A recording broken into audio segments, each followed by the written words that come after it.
Bonjour, voici la correction de l'exercice énergétique sur le tramway.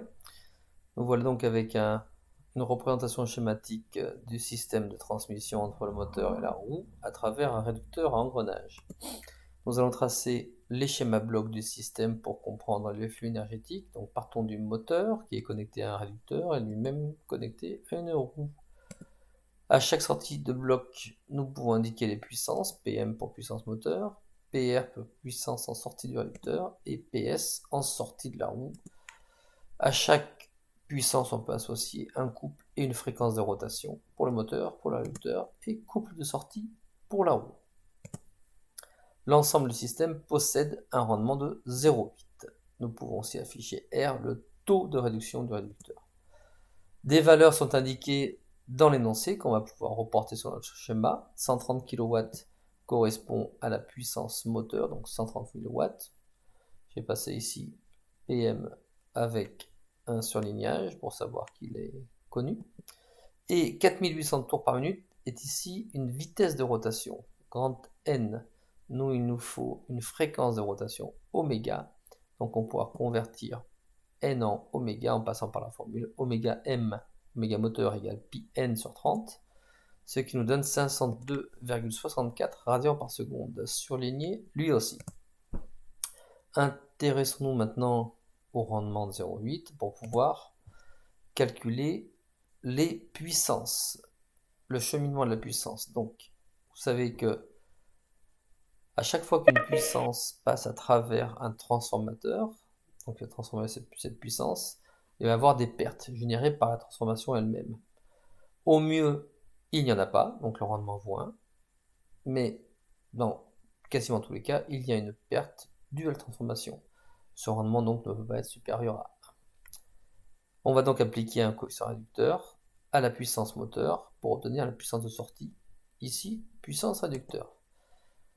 PR égale donc 130 000 de la puissance moteur multiplié par la réduction du rendement du système, 0,8, et on obtient 104,3 watts. Alors pourquoi ne pas intégrer la roue? Eh bien la roue ici, on part du principe qu'il est une roue en acier sur un rail en acier et qu'il n'y a pas de déformation.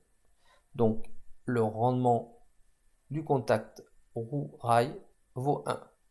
Donc la perte se fait essentiellement dans le réducteur. Donc en sortie réducteur, on a 104 000 watts disponibles. Je vous affiche ici maintenant la manière de calculer la réduction, le taux de réduction du réducteur. Cette formule que vous devez connaître, c'est moins 1 exposant n. Alors ce moins 1 ici n'a pas de valeur algébrique. Moins 1 exposant n, n étant le nombre de contacts extérieurs d'un engrenage, donne juste l'information suivant laquelle la sortie du système tourne dans le même sens que l'entrée du système. Donc, si on trouve une valeur négative avec un exposant impair, donc, on sait juste que le système, le sens de rotation sera inversé par rapport à l'entrée. S'il est positif, le sens de rotation est conservé. Je vous rappelle ce que c'est qu'un engrenage. Un engrenage est l'association de deux roues dentées. Donc si on prend ici le réducteur, on a donc deux trains d'engrenage. Un premier train 1434 qui est un engrenage et un second engrenage 1642. À chaque engrenage, donc paire de roues dentées, on peut nommer plus précisément l'un des deux et l'appeler le pignon. Le pignon dans un engrenage, c'est la plus petite roue dentée des deux. Voilà. Donc, de la même manière que à chaque puissance, on peut appliquer une réduction qui est le rendement, et bien à chaque fréquence de rotation, on peut appliquer une réduction qui est la vitesse, qui est le taux de réduction, R du réducteur. Donc ne pas confondre le rendement qui s'applique sur les puissances et les réductions qui s'appuient sur les vitesses.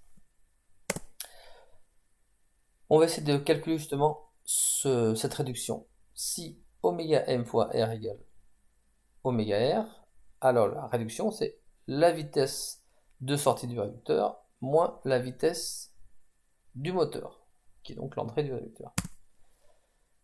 Allons-y pour les roues menantes et les roues menées. Alors, premier engrenage, c'est 1434. Dans cet engrenage 1434, le pignon, c'est la roue 14.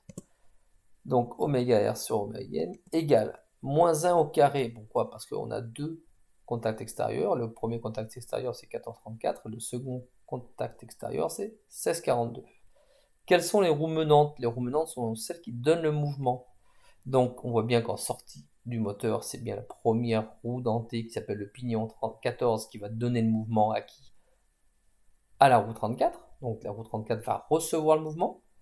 Et cette roue 34 est associée à la roue 16 par un arbre intermédiaire.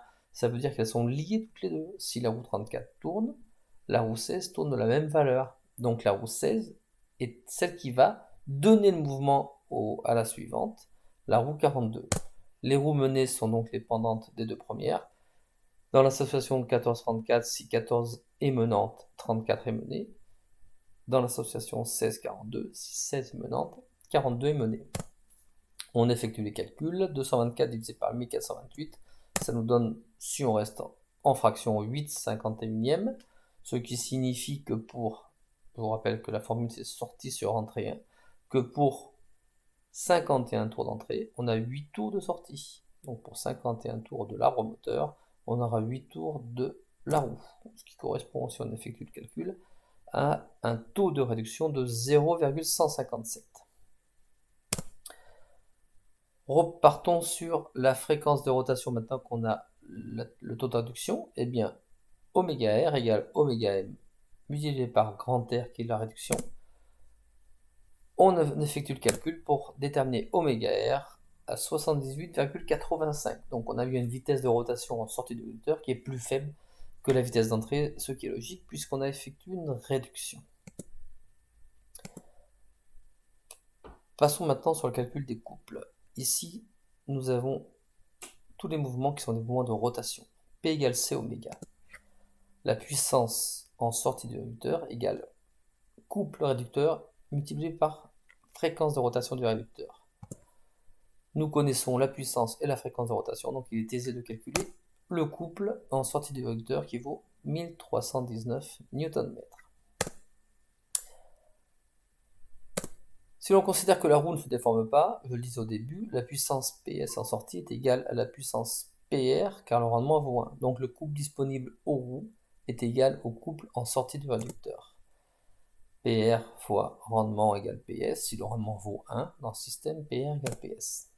Donc le couple de sortie disponible sur les roues égal au couple du réducteur vaut donc 1319 Nm. Voilà pour cet exercice, merci et à bientôt.